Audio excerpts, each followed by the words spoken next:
जैन लाख कोशिश करने के बावजूद भी ईमान की मोहब्बत को दिल से बुला नहीं पा रहा। इसलिए जब जैन को पता चलता है कि ईमान की शादी हो चुकी है, वो उससे मिलने की कोशिश करता है। कैसे उसने उससे बेवफाई की और शादी कर ली। 2-3 बार कोशिश करने के बावजूद वो कामयाब नहीं होगा और उसकी उससे मुलाकात नहीं हो पाएगी। लेकिन जब जैन की कज़न और सलार के भाई की शादी हो रही होती है तो वहाँ जैन की और ईमान की मुलाकात हो जाती है। ईमान एक तरफ तो यह दावा कर रही है कि वो सलार से मोहब्बत करती है, वो आज भी जैन की मोहब्बत को भूल नहीं पाई।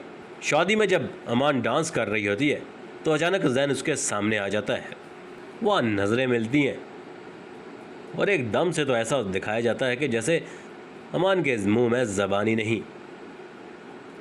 और ये सारा मंजर सलार भी देख रहा होता है। कहीं ना कहीं सलार को ये लगता है कि उसकी मोहब्बत हाथ से निकल गई। लेकिन फिर फौरन एक कहानी में यू टर्न आता है।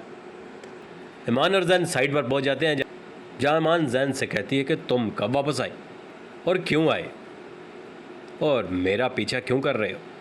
जैन उसे ये तो यकीन दिलाने की कोशिश करता है कि ये मैं वापस भी तुम्हारी मोहब्बत में आया हूँ और ये तुम्हारी मोहब्बत ही है जो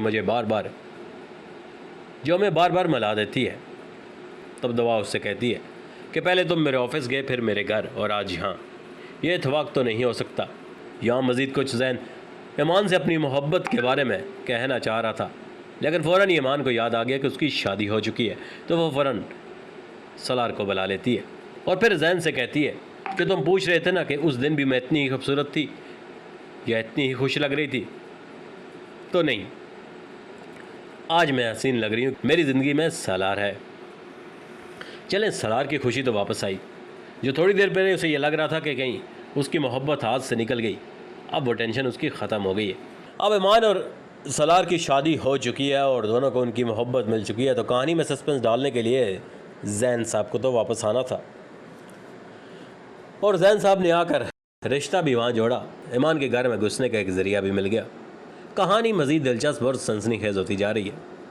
तो दूसरी जानिब जमील भी अपनी बच्ची को लेकर घर से चला गया है। जमील भी अपनी बच्ची को स्कूल से ले जाता है और स्कूल वालों को ये कहता है कि इसके नाना इस दुनिया में नहीं रहे। वो बच्ची को साथ लेकर किसी दूसरे शहर पहुंच जाएगा।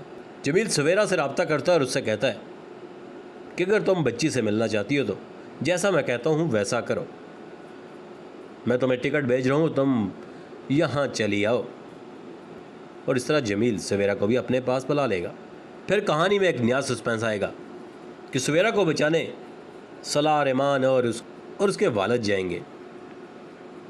सवेरा बस में सवार होगी, जमील उसके पीछे होगा और सलार भी उसकी मदद के लिए पहुंचने वाला होगा। कहानी में क्या होगा जमील का? क्या सलार सवेरा को बचा पाएगा जमील की कैद से? दूसरी जानब सलार के घर जो लड़की जैन की कज़न आई है, जैन की कज़न की शादी तो हो गई, ईमान की देवरानी बन गई है और उसने आते साथ ही ईमान पर वार भी करने शुरू कर दिए हैं। वो ईमान से कहती है कि तुमने अच्छा नहीं किया मेरे भाई के साथ, उसका दिल तोड़कर यहाँ ऐश कर रही हो, जहाँ घर में पहले ही ईमान ने मुश्किल से अपनी कुछ जगह बनाई थी। अब एक नया सस्पेंस आ गया है। हर एपिसोड में हमें ये देखने को मिलेगा कि ईमान का घर आज तो गया, आज तो उसका रिश्ता टूट गया या उसके लिए मज़ीद मुश्किल होता जाएगा। ये तो तय है कि जैन को उसकी मोहब्बत नहीं मिलेगी। क्या जैन अपनी लड़ाई अपनी कज़न के ज़रिए लड़ेगा, जो उसी घर में रोज़ ईमान को ये जतलाने की कोशिश करेगी कि कैसे तुमने मेरे भाई के साथ धोखा किया है, कैसे उसके प्यार के साथ खिलवाड़ किया है और वो कैसे तुम्हारी मोहब्बत में कई सालों के लिए पाकिस्तान से चला गया था और बड़ी मुश्किल से वापस आया है। क्या ये जंग वही लड़ेगी या सलार की माँ भी इसमें उसका साथ देगी? ईमान के लिए थोड़ा मुश्किल होता जा रहा है। एक तरफ तो जैन है जो उसे खुश नहीं देखना चाहता, तो दूसरी जानब जैन की कज़न जो गलती से ईमान के घर ही पहुंच चुकी है। ईमान कैसे इन सब का सामना करेगी? क्या सलार इन सब में उसका साथ देगा? क्या होगा इस मोहब्बत भरी कहानी का अंजाम? उम्मीद करते हैं हमारी ये वीडियो आपको पसंद आया। अगर वीडियो पसंद आई तो हमारे चैनल को सब्सक्राइब, वीडियो को लाइक और शेयर ज़रूर करिएगा।